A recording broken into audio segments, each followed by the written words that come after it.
My name's Primrose Bell. I'm in today's story. I'm the little girl from today's story, so I'm like a special guest.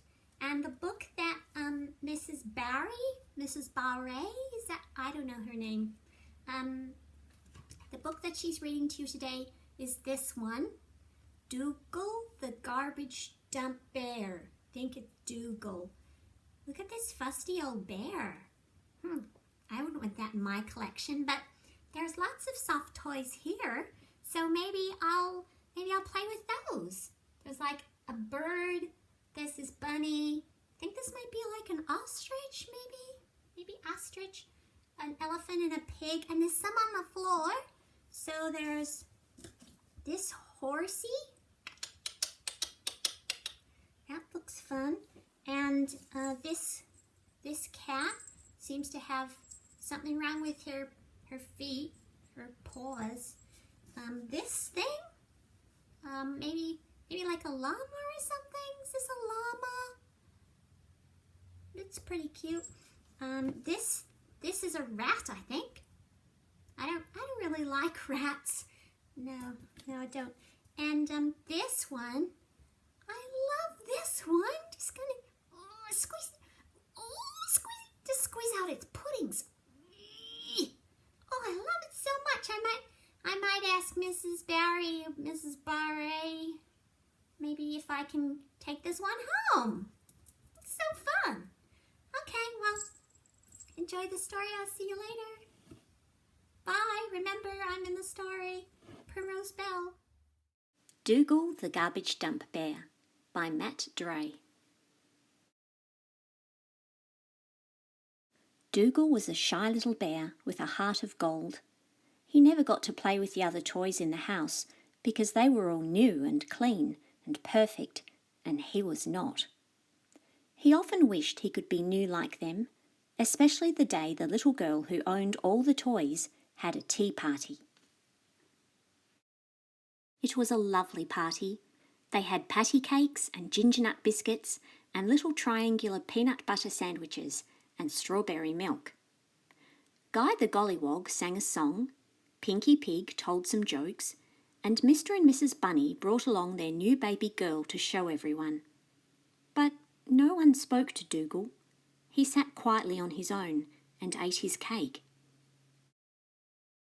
Just as the party was finishing, it began to rain, and the little girl had to hurry and put all the toys inside before they got wet. She took the best toys in first, and by the time it got to Dougal's turn, it was raining so hard and he was already so wet, she decided not to bother. So Dougal stayed out in the rain on his own all night. The next morning, the little girl's father found Dougal still sitting at the table. He was soaking wet. "This bear's no good any more," said her father, so he put Dougal in the bin. Dougal didn't like the bin. It was very smelly. He hoped the little girl would come and save him, but she never did. Early the next morning, Dougal heard the sound of a truck. It stopped right next to the bin. Suddenly, Dougal and the bin were picked up, and he was tipped with all the other rubbish into the truck. Then it drove away.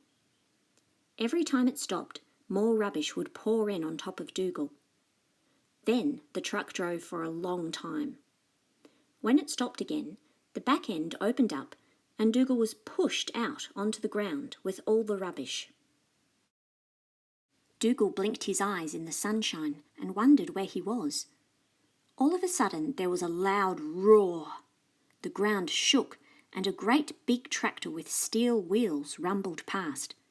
It just missed Dougal's head. Then a scary-looking machine with steel tracks and a huge mouth came straight for him. It was so big and loud and bellowed so much smoke that Dougal thought it was a dragon. The dragon was so close now that Dougal was frightened he was going to be squashed. But just as it was about to flatten him, the dragon stopped. A man hopped out of the cab and picked Dougal up. He sat the little bear on the ground, out of harm's way, and then went back to work. Dougal sat there for the rest of the day and watched the dragon and the big tractor and the trucks do their work. At the end of the day, the man put Dougal in the cab of the big tractor. "See you tomorrow," said the man. Dougal didn't want to be left alone again, but it was warm and quiet in the tractor, and after a while he felt safe. The next day, the man found a bench for Dougal and sat him on it so he wouldn't be run over. One morning, about 2 weeks later, Dougal was sitting on his bench when he heard a funny voice say, "To be or not to be?" He turned around and saw a bee sitting on a log. "Hello," said Dougal. "Hello," said the bee. "What is this place? Mars?" "It's a garbage dump," said Dougal. The bee looked around. "That'd be right. Just my luck." "I'm Dougal," said Dougal. "I'm Bumble," said the bee. "Pleased to meet you, Dougal. Shame it's not a better spot." "It's not bad once you get used to it," said Dougal. They sat together and watched the machines at work. Not long afterwards, the men came over and had lunch with them. They had Vegemite sandwiches and lamingtons and an apple each and iced coffee. "You're right, Dougal," said Bumble. "It's not such a bad place here, is it?" Bumble and Dougal became good friends. They had heaps of fun together. Some days they would go down to the pond at the front gate and watch the ducks. Some days they would watch the trucks. Some days it was very hot. "Bloomin' heat," Bumble would say, and they would ride in the cab of the dragon because it was air-conditioned. Some days it would rain, and it was Dougal and Bumble's job to check the rain gauge. "Bloomin' rain," Bumble would say. One morning, when Dougal and Bumble were down at the pond watching the ducks, they heard a terrible crash. "What was that?" asked Dougal. "I've no idea what it could be," said Bumble. They both went back up to the top of the dump to see what had made the noise. When they got there, they couldn't believe their eyes. "Blimey," said Bumble. The dragon had tipped over on its side. It wasn't making any noise or smoke. "Oh, poor old dragon," said Dougal. "Don't worry, we'll look after you." They stayed with the dragon while the men went to get a crane to lift it up. When the crane came, Bumble and Dougal watched the men put chains around the dragon. "Be careful," said Bumble. "Don't break that air conditioner."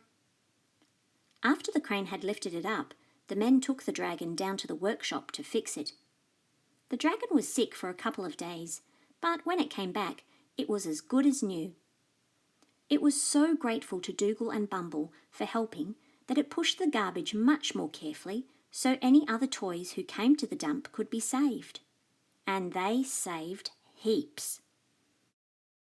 They saved 7 little bears, 2 dogs, 11 middle-sized bears, 1 big bear and his little brother, 2 elephants, 2 toucans, 2 lemurs, a white tiger and a Scottish moose, 5 rabbits, a blue fox and a red mouse, a clown and his girlfriend, a koala named Eric, a little doll named Honey, and a gorilla named Gus. And a shaggy thing with one eye that didn't know what it was, but they let it stay anyway. However, 45 toys could not all live on one bench, so the men let them stay down near the pond. "As long as we all behave ourselves," Bumble told the other toys. "And don't scare the ducks," said Dougal. All the toys loved their new home, but one day the big boss came down from the city. He saw all the bears and rabbits and dogs and elephants and the rest and said, "This is a dump, not a zoo. They have to go." All the toys were worried.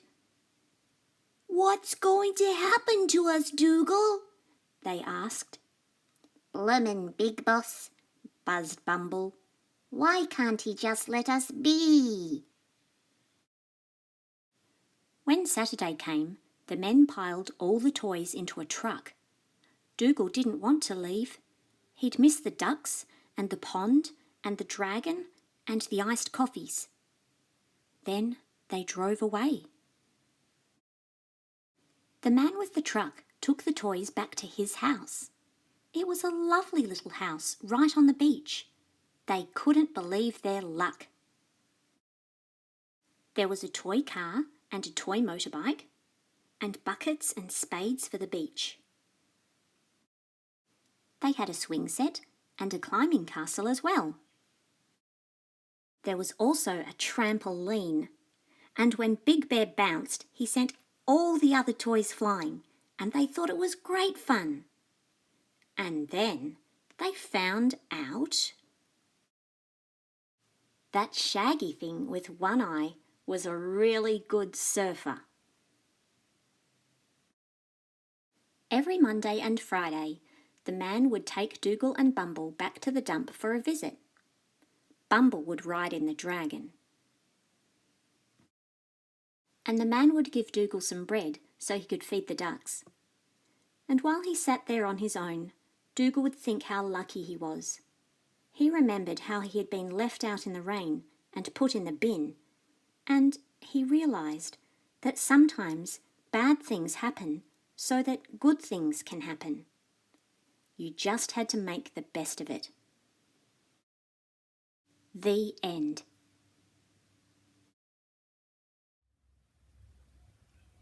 So it's me again, Primrose. Did you enjoy that story? I didn't really listen. I was playing with all the toys. I had a lot of fun. Mrs. Barry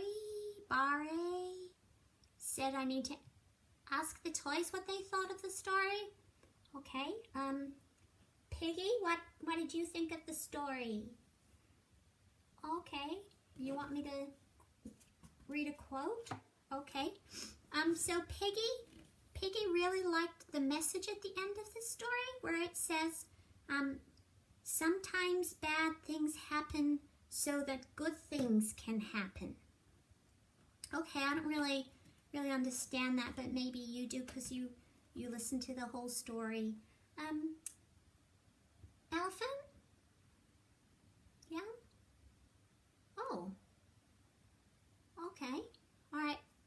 Elephant gave it a thumb in the middle because he thought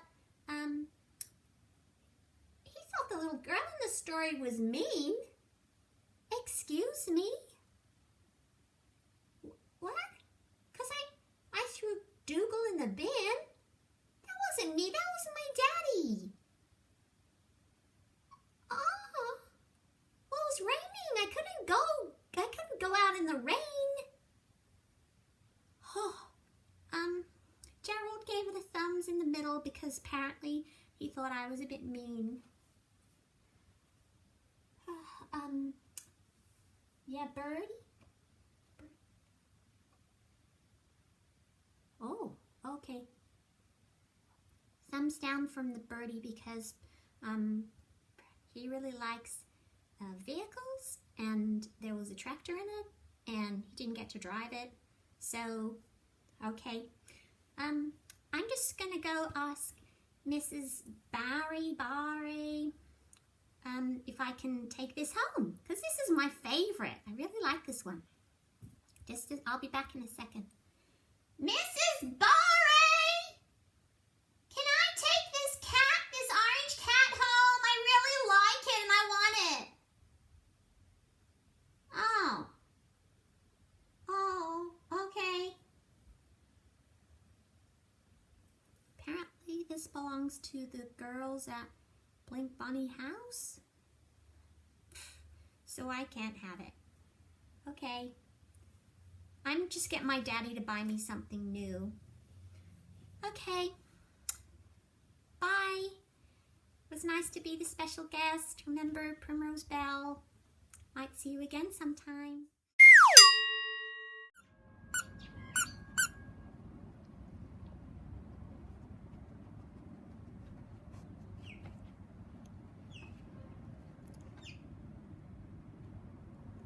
Elsie, Elsie, don't pull off the other wing. Poor Duck. I'm sure you girls wouldn't treat your favourite toys like this. Elsie. Time to get out the sewing kit. Duck needs surgery.